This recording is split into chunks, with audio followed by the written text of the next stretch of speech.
Que mire el Señor qué hermoso es, porque la verdad es que yo no tenía intención de hacerlo serie, pero creo que cuando empezamos a hablar de la armadura, sentí de parte del Señor que había el interés necesario para ir desglosando cada una de las partes de esta armadura que nos da el Señor.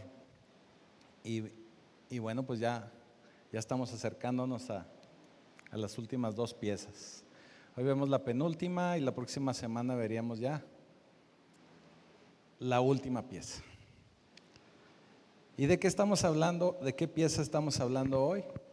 Bueno, pues hoy estamos hablando nada más y nada menos que del casco de la salvación. Pero vamos a empezar leyendo y orándole al Señor. Bendito Señor, bendito Padre Celestial, tú que estás ahí en lo alto, tú que nos escuchas, tú que te preocupas por cada uno de nosotros y que nos das las herramientas para poder hacer frente a las acechanzas del enemigo. Te damos gracias, Señor, porque sabemos que gracias al sacrificio de tu Hijo Jesucristo, tú ya nos has dado la victoria. Pero aún así nos das las herramientas para que nosotros nos mantengamos firmes en esta batalla, en esta lucha que tenemos contra todos esos espíritus y demonios que están en contra de tu palabra. Y ya te damos gracias, Señor, en el poderoso nombre de Jesús. Amén y amén.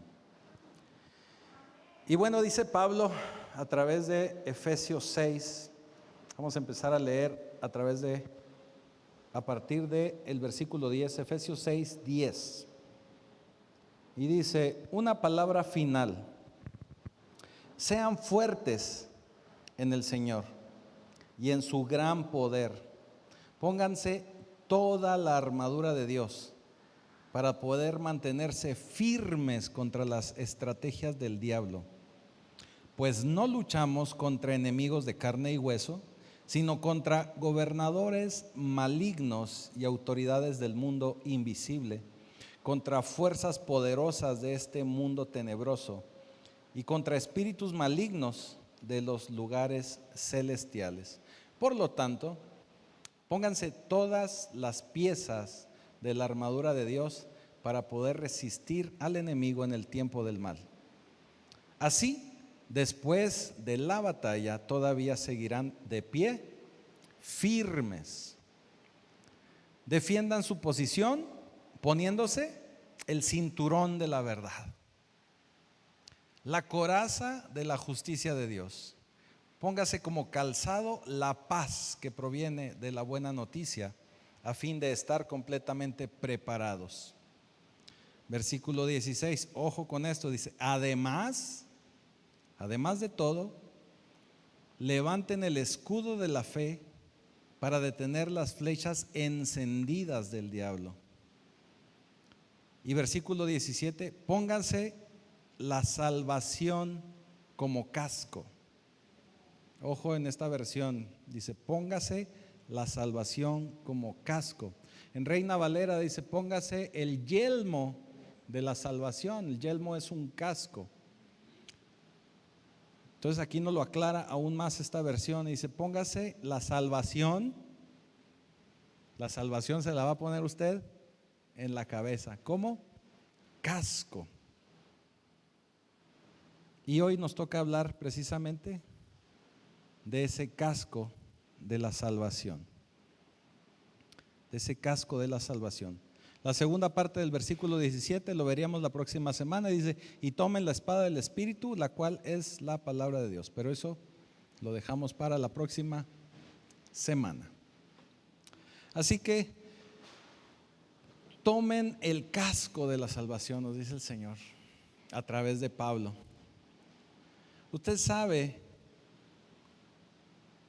que muchas de las situaciones que nosotros vivimos en este mundo físico tienen una connotación espiritual.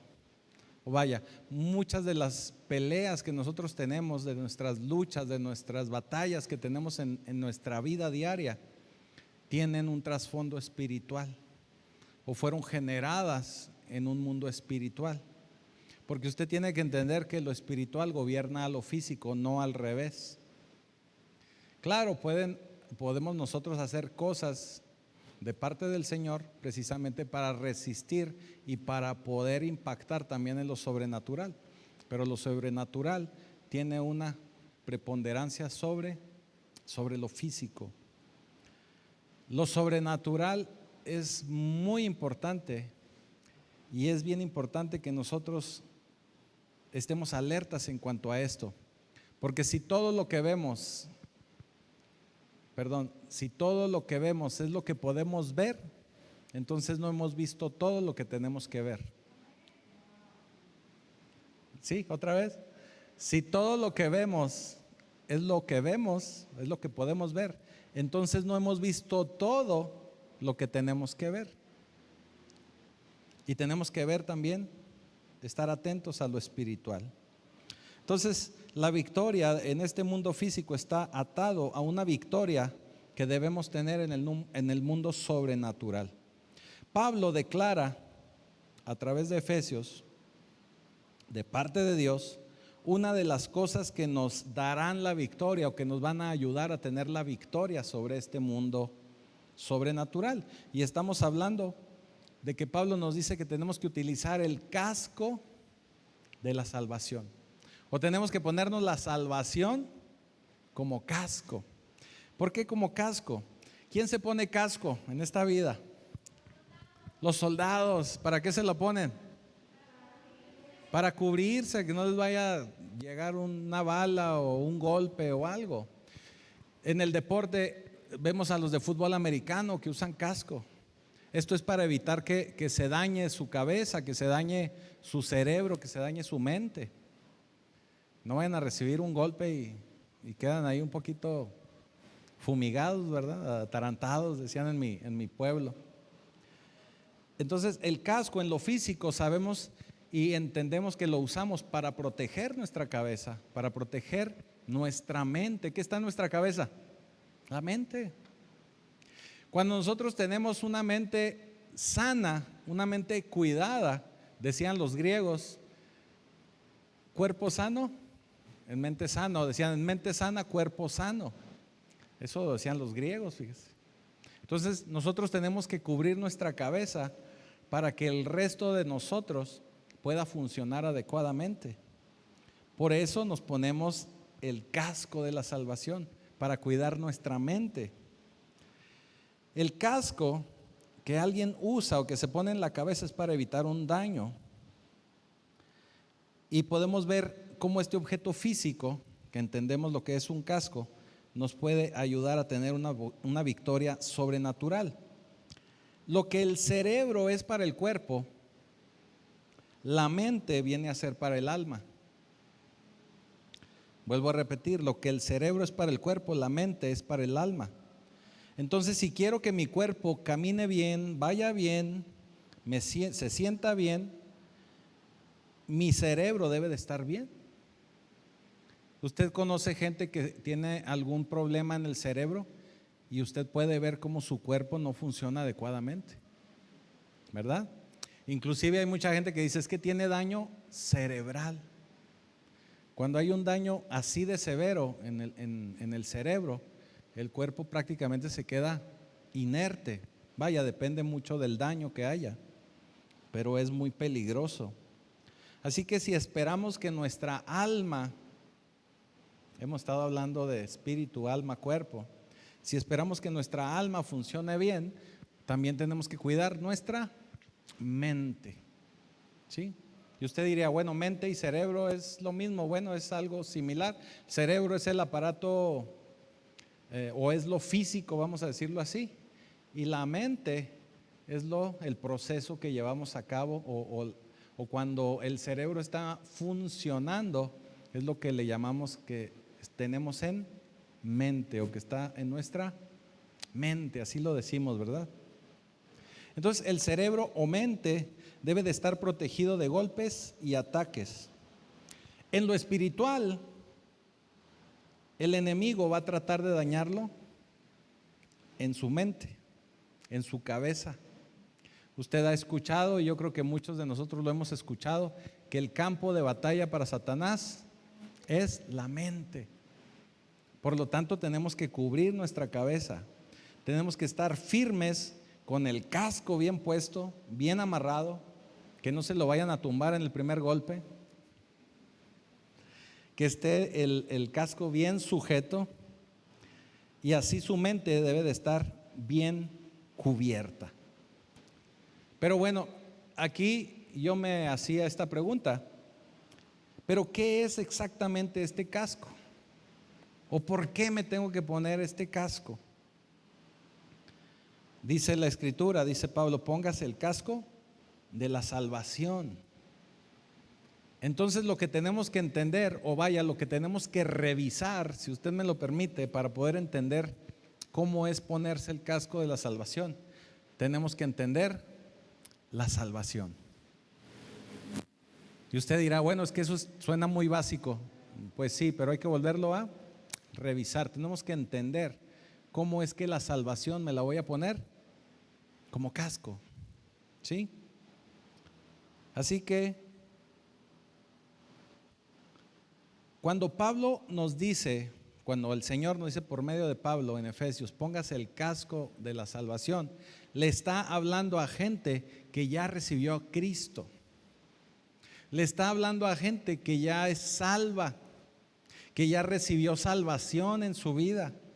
Por eso le está diciendo, póngase el casco de la salvación. Esa persona ya recibió salvación. Debe de entender lo que es la salvación. Y por eso Pablo le habla a esta gente. No le está hablando a un inconverso, le habla a alguien ya santo, ya salvado por medio de Cristo, ¿sí? Alguien que ya recibió esa salvación debe de pensar en que ya es salvo. Vaya, cada uno de nosotros debemos de tener muy presente que nosotros somos salvos. Y debemos de confiar 100% en que somos salvos. ¿Y por qué le hago este énfasis? Porque sabemos, y yo creo que usted debe de conocer gente que ya es salva, que ya recibió a Jesús, pero que no piensa que es salva, o que no se lo cree que es salva. ¿Le ha tocado conocer este tipo de gente? Gente que duda, gente que batalla para creer que realmente ya recibió salvación. Gente que inclusive se esfuerza y trata de hacer cosas para asegurar esa salvación, pensando en que tal vez no la tiene completa. Ahora, precisamente en la célula ahí en casa de Luis y José, esta semana veíamos que hay gente que piensa al revés, que tiene la salvación y ya está tan seguro de la salvación que ya no hace nada. Como un famoso personaje, ¿ves? Y nadie hace nada. Y nadie hace nada. Entonces, hay gente que es así. Cuando estamos de más de confiados en la salvación, muy probablemente no es gente salvada. Y ahorita usted va a entender por qué. O gente que no ha recibido correctamente la salvación. Pero puede haber gente que sí es salva y que está muy preocupada por verdaderamente estar seguro de que es salvo. Por eso Pablo le habla a esta gente y le dice, póngase el casco de la salvación. Póngase el casco de la salvación. Muchos de nosotros a veces estamos tan emproblemados o tenemos una vida, cuando venimos al Señor, tenemos una vida tan llena de conflictos y problemas que puede ser que nos haga dudar de nuestra salvación. Estamos tan metidos en el día a día, en tantos problemas, en tantas situaciones, que pudiésemos llegar a dudar de esta salvación. Por eso es importante que tengamos en cuenta que ya somos salvos. También hay mucha gente que recibe salvación, pero que no cambia su manera de vivir. También así nos toca ver mucha gente. Hacen la oración de fe, reciben la salvación, pero siguen viviendo igual que antes de recibir la salvación. No hay ningún cambio en su vida. Tal vez el único cambio más drástico es que el domingo se baña para venir a la iglesia. Pero su vida en general no cambia. Siguen viviendo igual, siguen acudiendo a los mismos lugares, siguen teniendo las mismas actividades, voy a decirlo así, en ocasiones los mismos vicios. No hay un cambio, ¿sí? Entonces mucha gente sabe que recibió a Cristo, sabe que volvió a nacer, pero solo eso, volvió a nacer como un reset, pero sigo mi vida normal. Hay mucha gente así. Así que tenemos que revisar lo que es la salvación. Tenemos que revisar lo que es la salvación. Y por favor, ahí si me ponen los versículos, Efesios capítulo 2, los agarré en curva ya los de multimedia. Efesios capítulo 2, versículo 8, a partir del 8 vamos a leer 8, 9 y 10. Primero el 8, dice: porque por gracia ustedes han sido salvados mediante la fe. Acuérdese, esto no procede de ustedes, sino que es el regalo de Dios. O sea, nosotros hemos sido salvados no por nuestras cosas, no por nuestras obras, no porque estoy guapo, bonito y me estoy poniendo bien fitness. No por eso he sido salvado.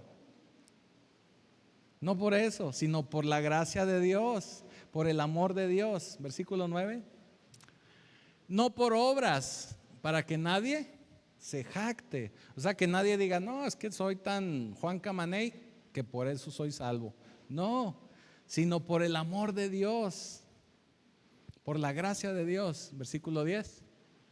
Porque somos hechura de Dios, creados en Cristo Jesús para buenas obras, las cuales Dios dispuso de antemano a fin de que las pongamos en práctica.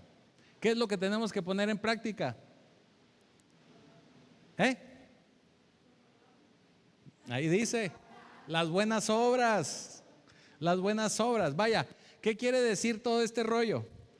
Que nosotros hemos sido salvados por el amor de Dios, por la gracia de Dios, no porque soy bien bonachón y porque hago muchas obras buenas, pero precisamente porque he sido salvado, en agradecimiento, en amor, ahora yo me dispongo a hacer buenas obras. O sea, tenemos que cambiar el contexto, tenemos que cambiar el paradigma. Mucha gente, a mí me tocó crecer en una religión distinta a la evangélica, y ahí se nos enseñaba que teníamos que portarnos bien para que nos quisiera Diosito. Así le decía, y así le dice mucha gente a los niños. No es así. Dios nos ama tanto que ya nos dio la gracia, ya nos salvó. La salvación ahí está para cada uno de nosotros, siempre y cuando decidamos tomarla por medio de aceptar a Jesús y por medio de la fe, creyendo en Jesús, recibiendo a Jesús. Y ya cuando yo hago esa parte de creer, recibir, entonces yo recibo salvación, y a partir de ahí yo me tengo que disponer a hacer buenas obras, no para ganarme algo, sino por amor, por agradecimiento, como una señal de fruto de que he sido salvado, de que el Señor ya nos ha dado la salvación. ¿Sí? Es un paquete que el Señor nos entrega, es un regalo que el Señor nos da, llamado salvación. Y obviamente aquí en Efesios Pablo nos dice que la forma de accesar a la gracia, a esa salvación, es por medio de la fe. Tenemos que entender que todo esto es por medio de la fe. Y la forma que tú tienes para accesar a todo eso que ya te entregó Dios, que ya te dio Dios, es por medio de la fe. Entonces la fe es mi respuesta positiva a lo que Dios ya hizo, a lo que Dios ya me dio. Es una responsiva, es una respuesta que yo doy a Dios por lo que Él ya me dio. Mi obediencia es para manifestar mi fe, no para obtener la gracia. ¿Estamos de acuerdo? Mi obediencia es la manifestación de mi fe. Si yo no tengo fe, entonces no voy a creer en todo lo que me dice la Escritura, no voy a ser obediente. Fíjese, le voy a poner un ejemplo. El Señor ya nos entregó la gracia, ya nos la dio, ya está ahí. Es como cuando usted en su casa le habla a la CFE para que le ponga luz. Digo, vamos a suponer que usted acaba de construir o se cambió de casa, ¿verdad? Y para que le pongan, le conecten la luz. Entonces la CFE va y le conecta la luz. Usted ya tiene ahí la electricidad. Usted no le vuelve a hablar a la CFE. Si usted ya está ahorita conectado a la CFE, no le habla a la CFE para decirle: oye, CFE, ¿sabes qué? Mándame más electricidad. No, ya está ahí. Ya la tiene usted ahí. Entonces la gracia de Dios ya usted ya la recibió. Ya la recibió. No puede estar esperando más. Usted ya tiene ahí lo que necesita. Ahora, tampoco usted le va a hablar a la CFE y le: oiga, CFE, ¿sabe qué? Necesito que venga y me ponga un foco. O ¿sabe qué? Necesito que venga a prenderme la luz del baño. ¿Verdad que no? No va a ir la CFE ni a ponerle el foco, ni a prenderle la luz del baño, ni a conectarle la lavadora, ni la cafetera, ni la tostadora, ni la licuadora. Él va y le pone la luz y ya usted se encarga de conectar todo lo que usted quiere conectar. Ya usted lo único que tiene que hacer es accesar a la luz que ya está ahí. ¿Y cómo va a accesar eso? Son cosas que la CFE no va a hacer por usted. Lo mismo sucede con Dios.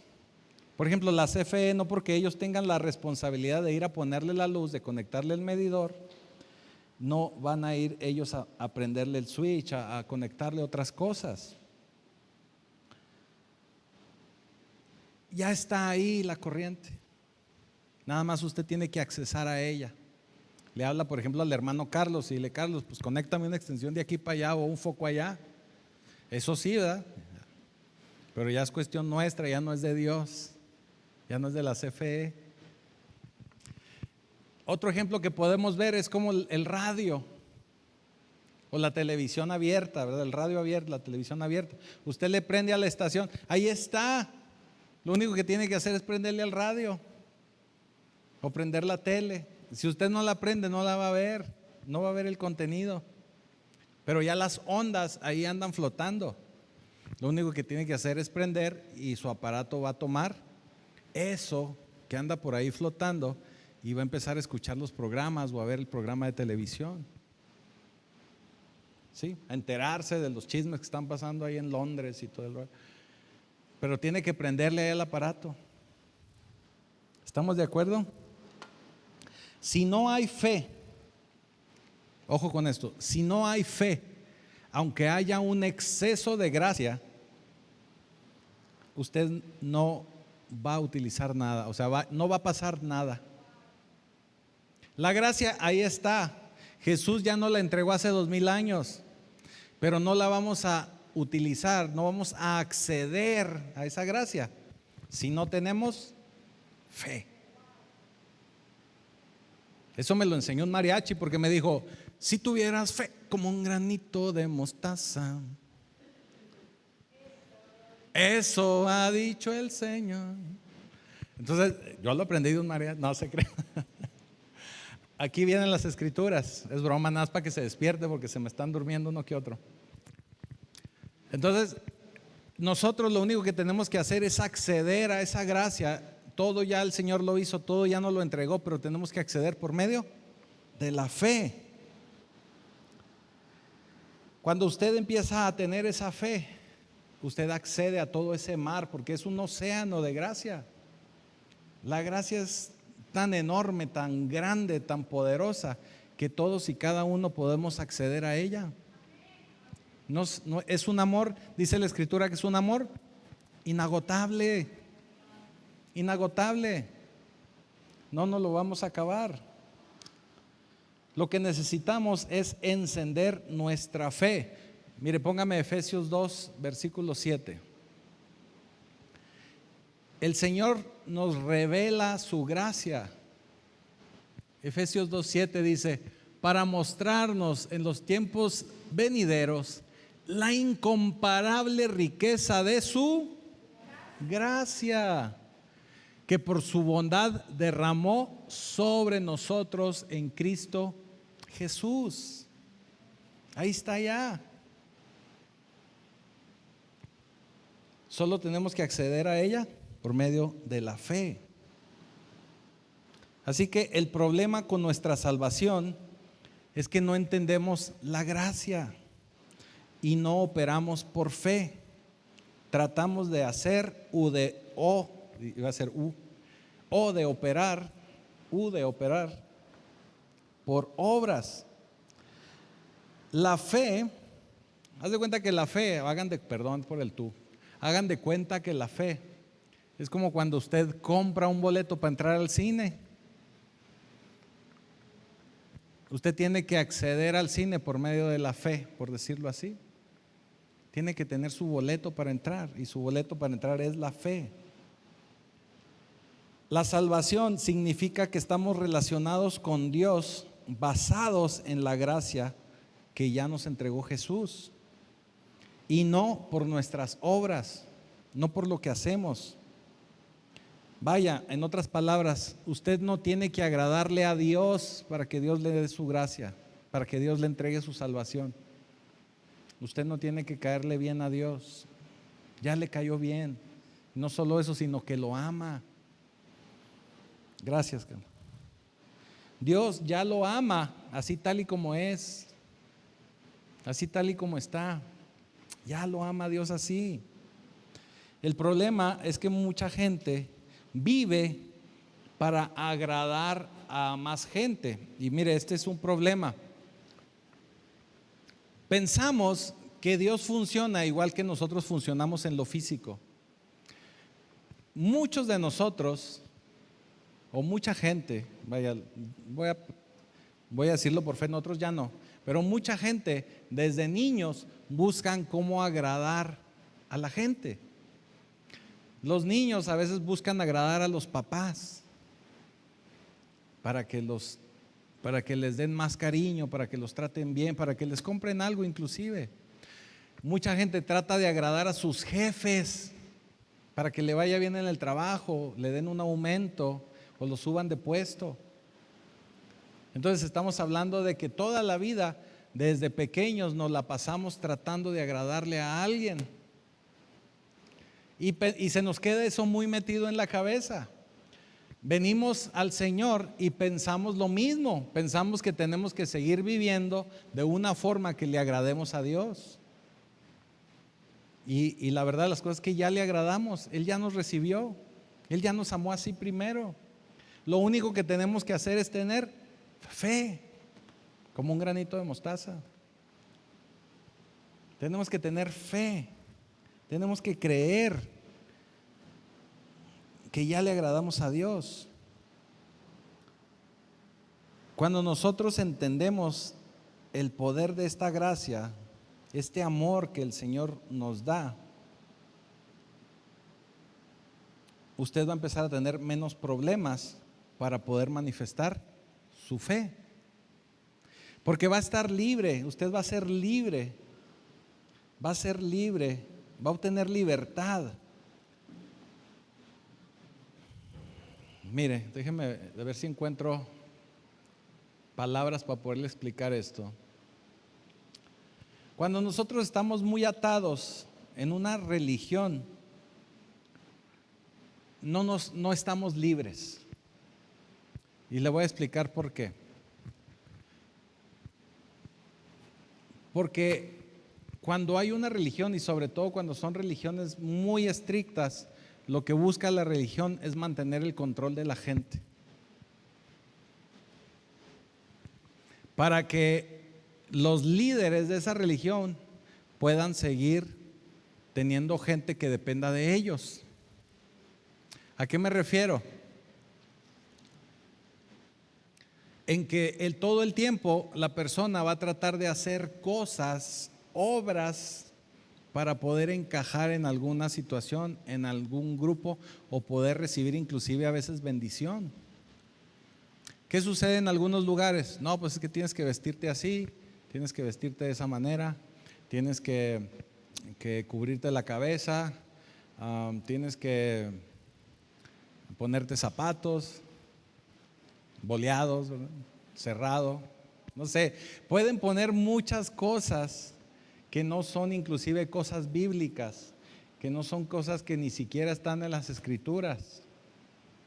Vaya, mire, para ponérselo, para que me lo entienda usted mejor, hay gente que está tan contaminada de esa religión que a mí me han llegado a decir: oiga, ¿cómo usted es pastor y no usa corbata?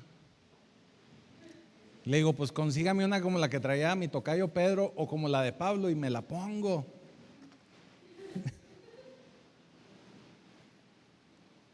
¿Sí estamos de acuerdo? Porque nos metemos en cosas que no son bíblicas para poder justificar cosas y poder justificar aceptación, justificar amor, justificar inclusive la gracia. Y no debe ser así, porque en Cristo debe haber libertad. Ciertamente, y déjeme lo aclaro, ciertamente no se me va a quedar con esta idea, ciertamente hay que tener respeto a ciertas cosas, pero el mayor respeto que podemos tener es cumplir con la palabra, hacer lo que la palabra dice. ¿Sí? Y ya las cosas que no son bíblicas, bueno, pues a lo mejor a mí no me gusta alguna forma de vestir, pero no por eso voy a condenar a alguien. ¿Sí me estoy explicando? Pero bueno, luego vamos a hablar específicamente de eso. Vamos a regresarnos acá al tema que hoy nos atañe. Cuando nosotros entendemos que la gracia ya nos fue dada y que lo único que necesitamos es fe, debemos de tener libertad para manifestar esa fe. Libertad para manifestar la fe. Mire, en algunos países, y nosotros lo podemos ver a través de películas inclusive, hay un programa que le llaman Programa de Protección de Testigos. Yo lo he visto en las películas, yo no lo he visto en la vida real. Y yo sé que en Estados Unidos sucede esto. Esto sucede cuando una persona es identificada y el gobierno la utiliza para recibir información de gente peligrosa, y la gente peligrosa anda atrás de ellos porque los quieren eliminar, vamos a decirlo así, los quieren eliminar. Entonces a esa gente, a la que está en protección, la toman y se la llevan inclusive a vivir a otro lugar, la cambian de lugar de residencia, le cambian sus identificaciones, le cambian hasta la apariencia a veces, y esa persona tiene que cambiar su forma de vivir y tiene que cambiar ciertas costumbres. ¿Para qué? Para que no la puedan identificar. Todos nosotros que hemos tenido una vida normal, tenemos ciertas costumbres y vivimos de una forma que inclusive en ocasiones se convierte en una vida un tanto rutinaria. Ya sabemos a dónde vamos al trabajo, cómo vivimos, sabemos nuestro presupuesto, ya andamos más o menos, ¿verdad? Ya nos lo sabemos, ya sabemos la rutina. Pero una persona que la toman para este programa de protección de testigos tiene que cambiar todo. Inclusive tiene que aprenderse su nombre nuevo. Si se llamaba Pedro y ahora le dicen Juan, aunque Juan no va a voltear. Tiene que aprender que si le dicen Juan tiene que voltear. O al revés, ya se llamaba Juan y ahora se llama Pedro. Pedro, pues tiene que aprender a voltear cuando le digan Juan o Pedro. ¿Sí me estoy explicando? tiene que acostumbrarse a esta nueva personalidad. Son formas nuevas que tenemos que adquirir, una nueva identidad. Usted siempre ha actuado en forma a lo que es, en lo que ha sido. Pero si usted estuviera en una situación de peligro, donde hay alguien tras de usted y que usted tiene que cambiar de identidad, usted tiene que empezar a actuar en los términos de su nueva identidad. ¿Estamos de acuerdo? Lo que Dios nos dice en Efesios es que hay alguien que está atrás de usted. Hay alguien que está buscando eliminarlo a usted, eliminarlo en lo espiritual, porque quiere verlo derrotado, quiere verlo acabado, quiere verlo bloqueado, quiere verlo sin su bendición, quiere verlo sin su propósito. Hay alguien tras de usted que quiere hacer todo eso. Entonces lo que usted tiene que hacer es entrar al programa de protección de testigos de Dios que se llama salvación. El programa de protección de testigos de Dios se llama salvación. Cuando usted adquiere salvación, usted tiene que empezar a vivir de acuerdo a la salvación, no como vivía antes. Usted tiene que acostumbrarse a vivir ahora como un hijo de Dios, no como era antes. Algunos de ustedes, y yo sé que la mayoría ya lo hace o ya lo hacemos.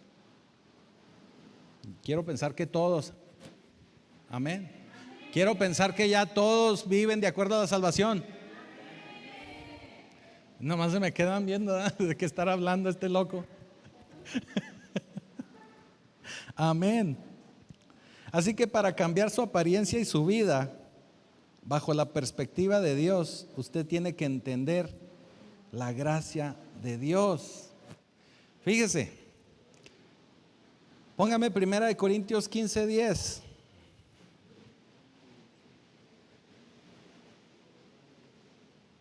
Primera de Corintios 15:10. Ya vamos a terminar, para que se vayan a cenar.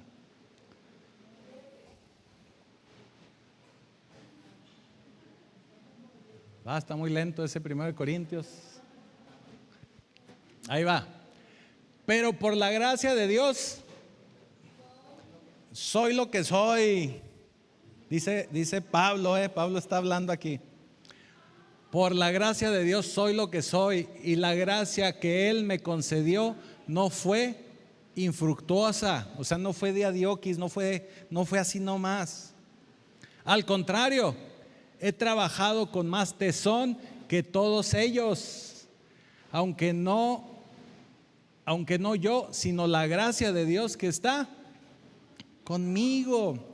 Pablo lo que está diciendo aquí es que por medio de la gracia de Dios él fue transformado. Pablo está diciendo: yo antes era un asesino, yo antes mataba cristianos, y ahora he escrito 13 cartas que están en el Nuevo Testamento. Fue Pablo transformado, cambió su identidad, dejó de vivir de la forma que vivía antes. Entró al programa de protección de testigos de Dios. Sí, ahora él vive por la gracia. Él vivió posteriormente por la gracia. Ya no siguió siendo lo mismo que era. Ahora por la gracia vivió, fue diferente. Y no solo eso, sino que recibió la gracia, y por esa gracia que recibió trabajó más que todos ellos. Y dice, y no por mis fuerzas, sino por la gracia de Dios que está conmigo. ¿Estamos entendiendo? Antes mataba gente, dice Pablo, y ahora escribí 13 libros del Nuevo Testamento. Establecí iglesias por todo el mundo. Por la gracia de Dios ahora trabajo más, es lo que está diciendo Pablo. Por la gracia de Dios ahora trabajo más. Por eso hace un momento yo le decía que hay mucha gente que habla de la salvación, inclusive habla de la super salvación, y se cruzan de brazos porque dicen que ya no hay nada que hacer. Pablo nos está mostrando que sí hay mucho que hacer. No para que lo acepte el Señor, porque ya le entregó la gracia, sino por la gracia. Ahora trabaja más, ahora hizo más, ahora es más obediente, ahora funda iglesias, por eso ahora establece y escribe evangelios. Ese es un fruto del Espíritu. Por la gracia de Dios, trabajo más, dice Pablo. Así que la gracia de Dios no te hace flojo. Te convierte en una persona más comprometida, más entusiasta, más obediente, más generoso. Todo eso tiene que hacer la gracia. Y si no ha hecho eso la gracia en ti, entonces necesitamos acceder a la gracia por medio de la fe. ¿Nos ha estado faltando entonces? Fe. Porque la gracia ahí está. La gracia no te hace flojo. Cuando sabes que no es por obra, sino por fe, tú vas a ser libre, libre, totalmente libre. Fíjese, y ya voy a ir cerrando con esto. Póngame Romanos 5, a partir del versículo 6. Vamos a leer como hasta el 10.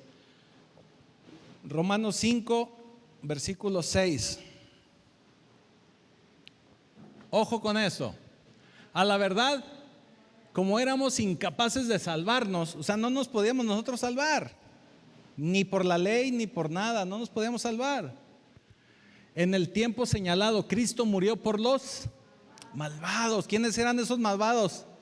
Nosotros, todos nosotros.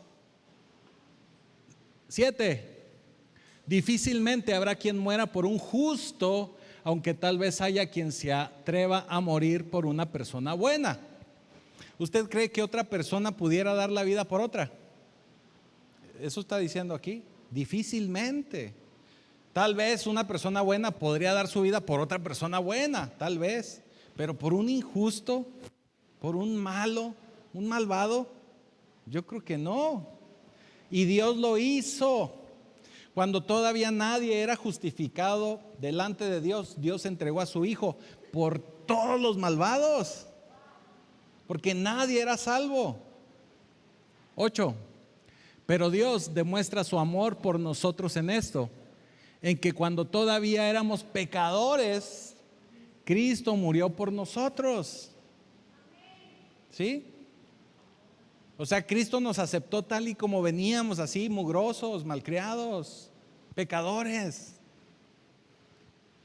10. Y ahora que hemos sido justificados, caray, ¿qué fue ese? El 9. Y ahora que hemos sido justificados por su sangre, cuanta más razón por medio de él seremos salvados del castigo de Dios. Ojo con esto, ¿seremos salvados de quién? ¿El castigo de quién? Cuando hablamos de castigo, normalmente pensamos en Satanás. ¿Sí o no? Cuando nos va mal en la vida, ¿a quién le echamos la culpa? Al enemigo. Cuando nos va mal, ¿a quién le echamos la culpa? Al diablo. Pobre diablo, ni siquiera se da cuenta qué está pasando.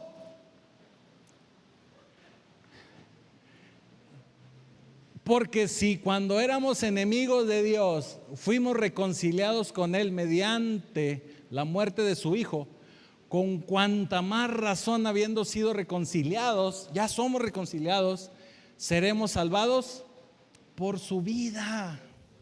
O sea, ahora con más ganas. Regrésate al 9.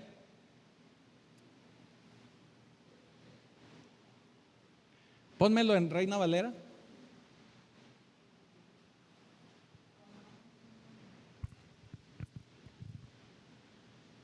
Ok.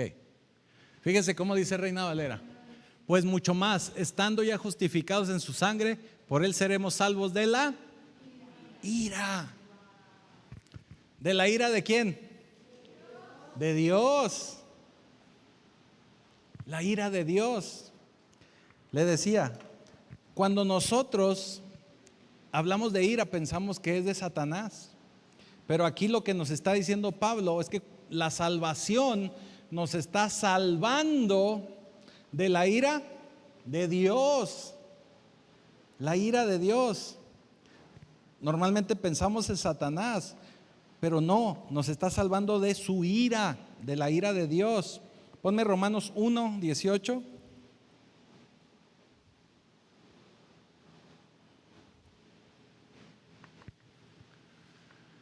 Porque la ira de Dios se revela desde el cielo contra toda impiedad e injusticia de los hombres que detienen con injusticia la verdad.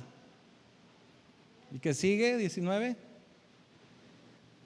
Porque lo que Dios se conoce, lo que de Dios se conoce, les es manifiesto, pues Dios se lo manifestó. ¿Qué está diciendo aquí Pablo? Que Dios muestra su ira. La ira viene de Dios. ¿Qué quiere decir? Que mucha gente cuando piensa en ira, piensa en Satanás. Y cuando piensa en castigo, pensamos que eso va a suceder cuando vayamos al infierno. Pero déjeme le digo que hay mucha gente que está viviendo actualmente su propio infierno. Su propio infierno. El tormento eterno sí es en el infierno, pero actualmente mucha gente vive en su propio infierno. La ira de Dios está presente cuando nosotros vivimos consecuencias de pecado. Vuelvo a repetirlo. No es igual a la ira del hombre, ¿no? La ira de Dios está presente en las consecuencias del pecado.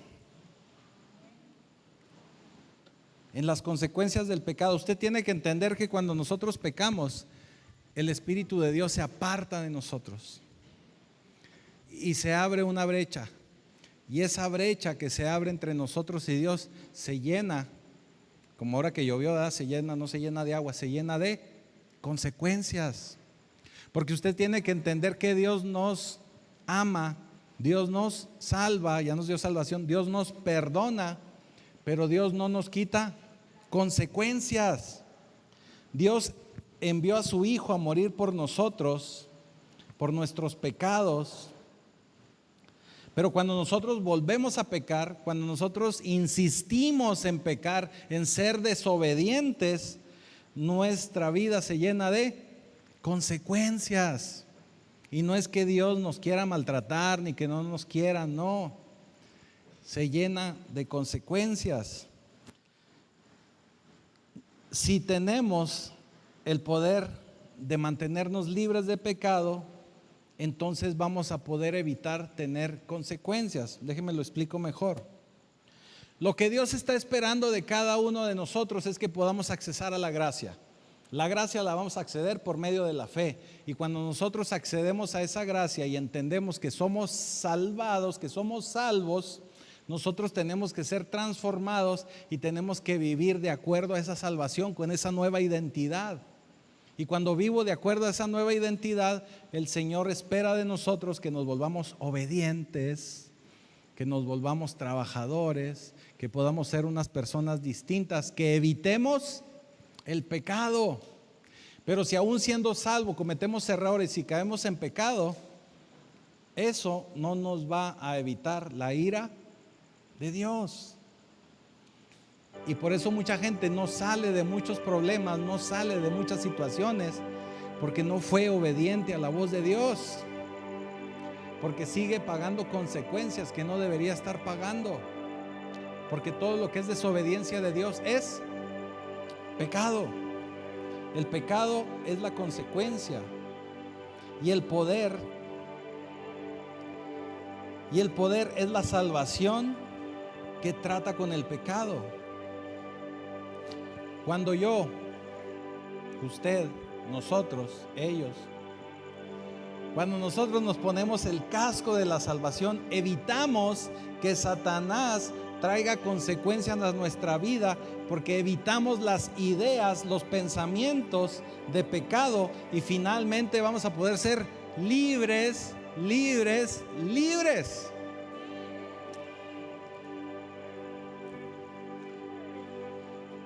¿Quedó claro? Va a decir, pastor, tanto rollo para eso. Sí, porque tenemos que entender la salvación, ahí está. Y tenemos que entender que la activamos por fe. Y tenemos que entender que cuando nosotros accedemos a esa gracia, accedemos por fe, tenemos que ser transformados. Y a la medida que nosotros nos pongamos ese casco de la salvación, vamos a evitar poner en práctica nuestras propias ideas, porque vamos a estar protegidos de esas ideas de pecado que nos van a llevar a vivir consecuencias. ¿Quedó claro? Así que yo le invito a que a partir de hoy tome la salvación como algo real en su vida. Que a partir de hoy viva de acuerdo a esa salvación. ¿Y cómo se debe vivir de acuerdo a esa salvación? En obediencia, con buenas obras, haciendo lo correcto, siendo obediente, siendo diligente, siendo trabajador. Y cuando nosotros aprendemos a vivir de esa manera, cada día vamos a evitar y vamos a proceder a evitar caer en pensamientos que esos pensamientos nos pueden llevar a pecado, ¿sí? Entonces los tenemos que evitar para evitar caer en consecuencias. ¿Sí? ¿Estamos de acuerdo? Así que hoy tenemos la encomienda de ponernos el cinturón de la verdad, la coraza de la justicia. ¿Qué más? Las sandalias de la paz del Evangelio. Tomar el escudo de la fe, el escudo de la fe, y ponernos el casco o el yelmo de la salvación. Ponernos la salvación, que la salvación esté bien presente, bien fija en nuestra mente, en nuestra cabeza. Y ya solo nos va a faltar la espada, pero esa la dejamos para la próxima semana. Así que póngase de pie, vamos a orar.